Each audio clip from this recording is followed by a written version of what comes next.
Halo guys, selamat datang di channel Gyokuken.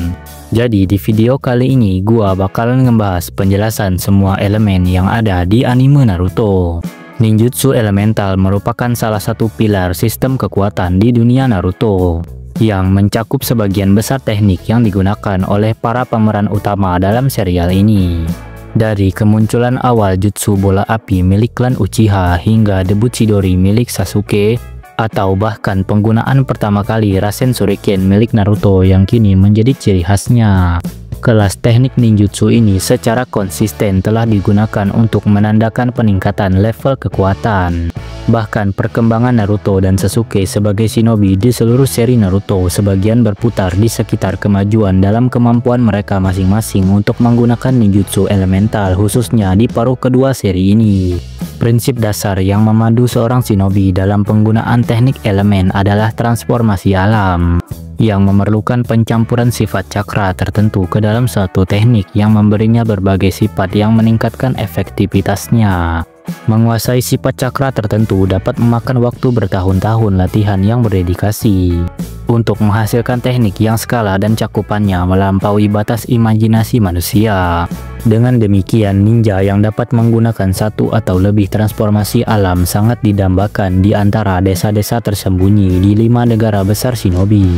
Keberagaman teknik yang dihasilkan oleh proses ini hampir tidak terbatas. Bahkan satu sifat cakra memiliki jutsu yang tidak terhitung banyaknya yang berlaku dalam berbagai skenario pertempuran.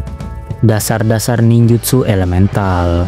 Intinya, konsep transformasi alam bergantung pada 5 sifat cakra dasar yang pentingnya dalam dunia shinobi tidak dapat diremehkan. Masing-masing dari 5 negara besar diberi nama berdasarkan sifat cakra tertentu. Dan ninja dari wilayah ini umumnya mengkhususkan diri dalam ninjutsu unsur yang selaras dengannya. 5 sifat dasar tersebut meliputi api, angin, petir, tanah, dan air dengan sistem yang berakar pada filosofi Wuxing Tiongkok serta Onmyodo. Kelima kodrat berinteraksi satu sama lain berdasarkan siklus yang menentukan kelemahan dan kekuatan relatif mereka. Misalnya, api lemah terhadap air tetapi kuat terhadap angin, sebaliknya angin lemah terhadap api tetapi kuat terhadap petir. Sementara petir mengalahkan bumi dan takluk kepada angin, kodrat cakra bumi lebih rendah daripada petir tetapi lebih unggul daripada air. Terakhir, air dapat mengalahkan api tetapi gagal menghadapi bumi. Ketika membandingkan jutsu dengan skala dan kualitas yang sama, urutan prioritas ini berlaku dalam hampir setiap situasi. Satu-satunya sifat cakra dapat mengatasi hierarki ini adalah ketika teknik tingkat tinggi dari satu sifat cakra digunakan melawan jutsu yang kurang kuat milik sifat cakra yang lebih tinggi dalam siklus tersebut. Dalam skenario ini, teknik tingkat tinggi dapat mengatasi kelemahan relatif dalam sifat cakra berdasarkan kekuatan yang mereka miliki, baik karena volume cakra yang lebih tinggi yang diresapinya atau kualitas transformasi bentuk yang terlibat. Jika dua teknik dengan sifat dan tingkat cakra yang sama diadu satu sama lain, keduanya akan saling meniadakan. Sebaliknya, jika satu teknik memiliki tingkat yang lebih tinggi daripada yang lain, teknik tersebut akan menyerap cakra dari teknik yang lebih rendah. Seperti yang terlihat bagaimana Amaterasu milik Itachi mampu menyerap jurus bola api milik Sasuke. Karena pada dasarnya api Amaterasu adalah bentuk tertinggi dari elemen api. Afinitas alami dan Kekkei Genkai.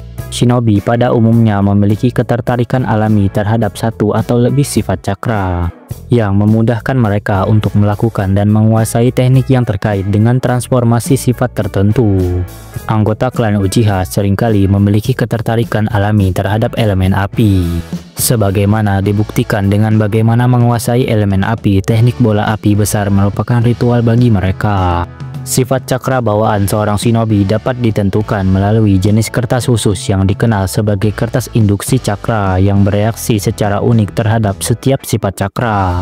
Seperti yang disebutkan sebelumnya, jauh lebih mudah bagi seorang shinobi untuk memperoleh teknik yang terkait dengan sifat cakra yang selaras dengan afinitas mereka sendiri. Namun juga memungkinkan untuk mempelajari dan menguasai jutsu yang memanfaatkan sifat cakra yang lain coy. Karena sebagian besar jonin dari 5 negara besar shinobi diharapkan dapat menggunakan setidaknya 2 atau lebih transformasi sifat. Sangat jarang bagi seorang shinobi untuk menguasai kelima sifat cakra dasar. Dan hanya beberapa orang terpilih seperti halnya Hiruzen Sarutobi, Kakashi Hatake, Orochimaru, Mu, Hashirama Senju, dan Tobirama Senju yang mampu melakukannya dengan cara normal. Hal ini disebabkan oleh beberapa shinobi yang mungkin kurang condong pada sifat cakra tertentu yang membuat penguasaan menjadi semakin sulit. Sebaliknya, beberapa shinobi dapat menguasai kelimanya melalui cara lain seperti halnya memiliki Rinnegan, atau memperoleh senjutsu 6 jalan menggunakan Bash Hosen atau menggunakan teknik Earth Growth Sphere. Meskipun demikian, jumlah shinobi yang telah melakukannya melalui metode ini sangat rendah. Selain itu, menggabungkan dua sifat cakra sekaligus juga memungkinkan untuk menciptakan sifat unsur baru dengan sifat yang melampaui cakupan 5 jenis dasar. Hal ini hanya mungkin bagi mereka yang memiliki Kekkei Genkai, sifat genetik yang memberikan ketertarikan terhadap dua sifat cakra sekaligus, yang juga memungkinkan pengguna untuk memadukan menjadi sifat cakra yang baru. Selain itu, beberapa bahkan dapat menggabungkan 3 sifat cakra sekaligus untuk menciptakan Kekkei Tota.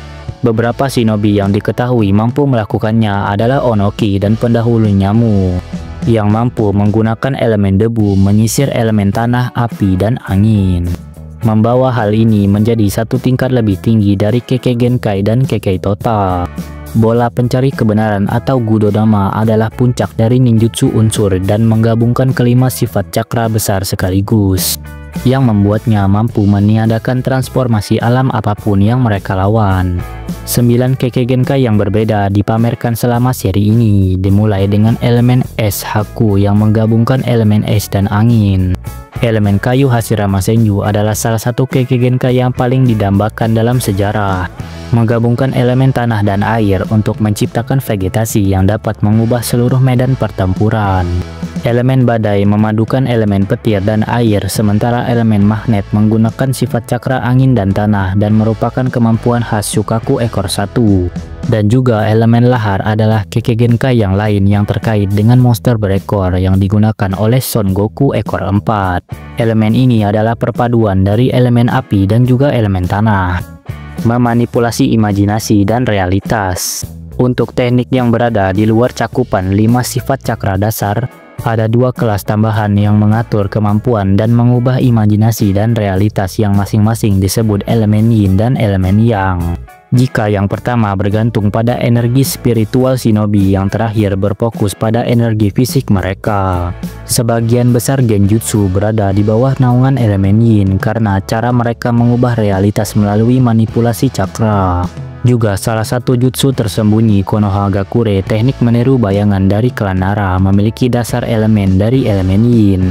Elemen yang juga telah dieksplorasi dalam istilah yang sangat terbatas di seluruh seri Naruto, dengan aplikasi yang paling menonjol terletak pada teknik multi ukuran dari klan Akimichi dan kekuatan 6 jalan yang dianugerahkan Hagoromo kepada Naruto. Penggunaan elemen yang paling terkenal terlihat dalam kombinasi dengan elemen yin, yang juga menghasilkan elemen yin yang berfungsi sebagai dasar untuk teknik penciptaan semua hal dari Sage of Six Paths. Dan dari hal itu menghasilkan monster berekor bersama dengan 6 jalan dan juga Chibaku Tensei terbesar yang digunakan untuk menyegel Kaguya Otsutsuki dalam Perang Dunia Shinobi keempat. Ya, jadi seperti itulah coy pembahasan gua mengenai semua elemen yang ada di anime Naruto. Kalau ada yang kurang silahkan tambahkan sendiri di kolom komentar. Oh ya, Mimin mohon maaf kalau ada kesalahan dan kekurangan dalam konten ini. Dan juga terima kasih yang udah menonton sampai habis.